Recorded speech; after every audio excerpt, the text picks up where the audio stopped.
പ്രിയമുള്ളവരെ, വിശുദ്ധ ബൈബിൾ ഉൽപ്പത്തി മുതൽ വെളിപാട് വരെ നമുക്കൊന്നിച്ച് ഒരു വട്ടമെങ്കിലും വായിച്ച് ധ്യാനിക്കുക എന്ന ഉദ്ദേശത്തോടു കൂടിയാണ് ഈ പോഡ്കാസ്റ്റ് ചെയ്യുന്നത്. ഈ ബൈബിൾ പാരായണത്തിന് നമ്മൾ ഉപയോഗിക്കുന്നത് POC മലയാളം ബൈബിളാണ്. ഓർക്കുക, നാം വചനം വായിക്കുമ്പോൾ ഈശോ വചനമായി നമ്മോടൊപ്പം ഉണ്ടായിരിക്കും. മുടക്കം കൂടാതെ വചനം വായിക്കുന്നത് ഒരു നിയോഗമായി നമുക്കെടുക്കാം. അതിനായി പരിശുദ്ധാത്മാവേ, ഞങ്ങളെ ശക്തിപ്പെടുത്തണമേ എന്ന് പ്രാർത്ഥിക്കാം. അതോടൊപ്പം വചനത്തിലെ വാഗ്ദാനങ്ങൾ ഞങ്ങളിലും ഞങ്ങളുടെ കുടുംബങ്ങളിലും നിറവേറണമേ എന്ന് പ്രാർത്ഥിച്ചുകൊണ്ട് നമുക്ക് ആരംഭിക്കാം. ഇന്ന് നമ്മൾ വായിച്ച് ധ്യാനിക്കുക 1 ദിനവൃത്താന്തം 17-ാം അധ്യായമാണ്. നാഥാന്റെ പ്രവചനം. ദാവീദ് കൊട്ടാരത്തിൽ വസിക്കുമ്പോൾ പ്രവാചകനായ നാഥാനോട് പറഞ്ഞു, ഞാൻ ദേവദാരു നിർമ്മിതമായ കൊട്ടാരത്തിൽ വസിക്കുന്നു, എന്നാൽ കർത്താവിന്റെ പേടകം കൂടാരത്തിലാണ്. നാഥാൻ ദാവീദിനോട് പറഞ്ഞു, നീ വിചാരിക്കുന്നത് പോലെ ചെയ്യുക, ദൈവം നിന്നോട് കൂടെയുണ്ട്. എന്നാൽ ആ രാത്രിയിൽ കർത്താവ് നാഥാനോട് അരുൾ ചെയ്തു, എന്റെ ദാസനായ ദാവീദിനോട് പറയുക, കർത്താവ് അരുൾ ചെയ്യുന്നു, എനിക്ക് വസിക്കാൻ നീ ആലയം പണിയുകയില്ല. ഇസ്രായേലിനെ നയിക്കാൻ തുടങ്ങിയതു മുതൽ ഇന്നുവരെ ഞാൻ ആലയത്തിൽ വസിച്ചിട്ടില്ല. കൂടാരത്തിൽ നിന്ന് കൂടാരത്തിലേക്കും ഒരിടത്ത് നിന്ന് മറ്റൊരിടത്തേക്കും ഞാൻ സഞ്ചരിച്ചു. ഇസ്രായേലിനോട് കൂടെ സഞ്ചരിക്കുമ്പോൾ എപ്പോഴെങ്കിലും എന്റെ ജനത്തെ മേയിക്കാൻ നിയോഗിച്ച ഇസ്രായേൽ ന്യായാധിപന്മാരിൽ ആരോടെങ്കിലും എനിക്ക് ദേവദാരു കൊണ്ട് ആലയം പണിയിക്കാത്തത് എന്തുകൊണ്ട് എന്ന് ഞാൻ ചോദിച്ചിട്ടുണ്ടോ? എന്റെ ദാസനായ ദാവീദിനോട് നീ പറയണം, സൈന്യങ്ങളുടെ കർത്താവ് അരുൾ ചെയ്യുന്നു, ആടുമേയിച്ചു നടന്ന നിന്നെ എന്റെ ജനമായ ഇസ്രായേലിന് രാജാവായി ഞാൻ തെരഞ്ഞെടുത്തു. നീ പോയിടത്തെല്ലാം ഞാൻ നിന്നോട് കൂടെ ഉണ്ടായിരുന്നു. നിന്റെ മുൻപിൽ നിന്ന് ശത്രുക്കളെയെല്ലാം ഞാൻ ഛേദിച്ചു കളഞ്ഞു. ഞാൻ നിന്നെ ഭൂമിയിലെ എല്ലാ മഹാന്മാരെയേക്കാൾ കീർത്തിമാനാക്കും. എന്റെ ജനമായ ഇസ്രായേലിന് ഞാൻ ഒരു സ്ഥലം നിശ്ചയിക്കും. സ്വന്തം സ്ഥലത്ത് അവർ സ്വൈര്യമായി വാസമുറപ്പിക്കും.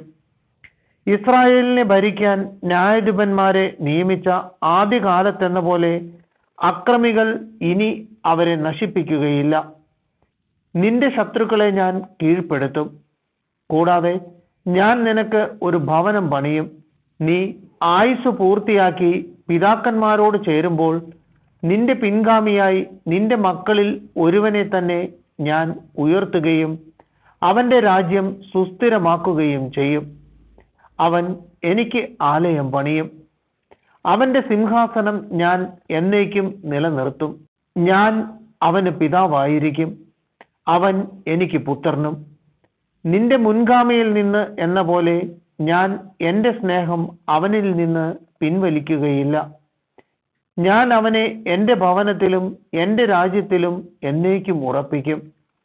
അവന്റെ സിംഹാസനം എന്നും നിലനിൽക്കും. ഈ ദർശനവും വാക്കുകളും നാഥാൻ ദാവീദിനെ അറിയിച്ചു. അപ്പോൾ ദാവീദ് രാജാവ് അകത്തുപോയി കർത്താവിന്റെ സന്നിധിയിൽ ഇരുന്നു പറഞ്ഞു, കർത്താവായ ദൈവമേ, അവിടുന്ന് എന്നെ ഈ നിലയിൽ എത്തിക്കാൻ ഞാനോ എന്റെ കുടുംബമോ എന്തുള്ളൂ? ദൈവമേ, അവിടുത്തേക്ക് ഇത് നിസാരമായിരുന്നു. ഈ ദാസന്റെ കുടുംബത്തിന് വരാൻ പോകുന്ന കാര്യങ്ങൾ കൂടി അവിടുന്ന് വെളിപ്പെടുത്തിയിരിക്കുന്നു. വരാനിരിക്കുന്ന തലമുറകളെ അവിടുന്ന് എനിക്ക് കാണിച്ചു തന്നിരിക്കുന്നു. അങ്ങ് ഈ ദാസന് നൽകിയ ബഹുമാനത്തെക്കുറിച്ച് ദാവീദിന് ഇനി എന്തു പറയാൻ കഴിയും? ഈ ദാസനെ അവിടുന്ന് അറിയുന്നുവല്ലോ. കർത്താവേ, ഈ ദാസന് വേണ്ടി ഈ വലിയ കാര്യങ്ങളെല്ലാം അവിടുന്ന് സ്വമനസ്സ ചെയ്തിരിക്കുന്നു.